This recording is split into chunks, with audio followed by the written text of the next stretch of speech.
এবারই ও বাড়ি সেবা করবে আর খবরদারি করে বেরোবে, এই করবা, আর তোমার কাজ হবে পাহারাদার। তো বললো প্রভু আমার বয়স কত, তাহলে কত বছর আমার এই কর্ম করতে হবে? বললো যে তুমি 60 বছর নাও। বললো প্রভু এই খবরদারি চৌকিদারি ব্যবসা 60 বছর আমি করতে পারবো না, আমার 30 বছর দেন। বললো ঠিক আছে তুমি যা নিয়ে খুশি তাই নাও। এবার সৃষ্টি করলো হনুমান, বানরকে সৃষ্টি করে বললো বানর। বানর বললো প্রভু আমার কর্ম কি? বললো তুমি লম্ফ ঝম্প বেড়াবা আর কচি কচি পাতা, গাছের পাতাগুলো তুমি সেবা করবা, তোমার খাটনি করে খেতে হবে না। বললো আমার বয়স কত দিবেন তালি? বলছে 60 বছর নাও। তো বললো এত লম্প ঝম্পর বয়স আমার 60 বছর পছন্দ না। কত নেবে? আমার 10 বছর দাও, আমি 10 বছর লাভ ঝাপ পারবো। কত হলো? 50 বছর, 30 30 60 70 বছর হয়ে গেল। এবার কি করলো? মানব জাতি সৃষ্টি করলো। মানবকে সৃষ্টি করে বললো মানব তুমি এই 18,000 মাখলুকাতের শ্রেষ্ঠ মানুষ, তোমার খাবার দাবার থাকার ব্যবস্থা এসি, গরমের সময় ফ্যান, তুমি সুসজ্জিত ভাবে থাকতে পারবে, তোমার থাকার ব্যবস্থা ভালো, তুমি জীবের শ্রেষ্ঠ জীব।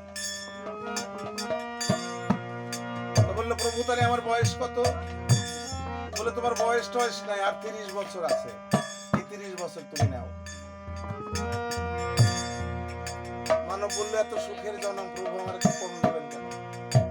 আমার 100 বছর দেন, এত সুখের জন্ম যখন, জীবের শ্রেষ্ঠ জীব মানব কুলে জন্ম যখন দেবেন আমার 30 বছর কেন, আমার 100 বছর দেন।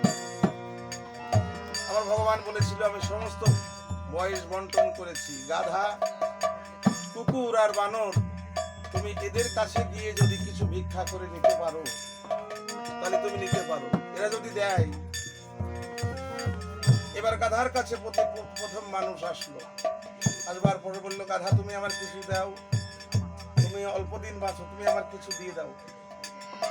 সুখের জন্ম তো, যেভাবেই হোক জন্মটা বেশি করার জন্য চেষ্টা। বাবা মানুষ প্রথম জীবনে গাধার মতো খাটে। খাটে কেন? ঘর করবে, বাড়ি করবে, সন্তান সৃষ্টি হবে, আশা, বড় আশা করে গাধার মতো খেটে দোতলা 3 তলা বিল্ডিং হয়ে গেল, 4-5টা ছেলে পেলে হয়ে গেল, হয়ে গেলে 4-5টা ছেলে পেলে আলাদা হয়ে গেল, যার যার মতো সেই সেই। এবার বাবা মা আর কেউ আর দেখে না। এবার বাবা মা কি করেছে? বাড়ি বাড়ি, এই ছোট ছেলের বাড়ি 15 দিন, মেজো ছেলের বাড়ি 15 দিন, এইভাবে ভাগ বাটারা হতে লাগলো। এইভাবে কুকুরের মতো জন্ম কাটতে লাগলো। গাধার জন্ম শেষ হয়ে কুকুরের জন্ম শুরু হলো। এই কুকুরের জন্মটা কেমন? পাহারাদার, নাতিপতি দেখতে হবে। ছেলের ভাত খাবে, বৌমা বলবে তুমি ছেলের ভাত খাবা, আমার ছেলেটার নিয়ে তুমি স্কুলে যাবে না, আমার ছেলেটা দেখবে না, তোমার ভাত হবে না। এবার কুকুরের জন্ম, বাবা পাহারা দিতে দিতে আমাদের এই কুকুর জন্ম শেষ হয়ে গেল। এবার হলো আমার বানর জন্ম। 4-5টা ছেলে, 4-5টা বেটার বউ, ওই বারান্দার এক কর্নারে বসে মাথা উঁচু করে বানরের মতো ওই সময় চোখ মুখ শুকায়। মানুষের ছিরি তো থাকে না মানুষের বৃদ্ধকালে। বানরের মতো হয়ে চিন্তা করবে যে কোন বউয়ের রান্নাঘরে ধোঁয়া উঠছে, রান্না হলে তো আমার দুটো দেবে।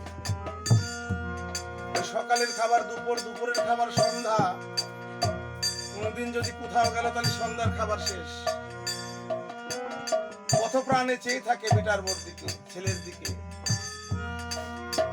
এইভাবে করতে করতে এই মানব জন্মটা শেষ হয়ে যাবে।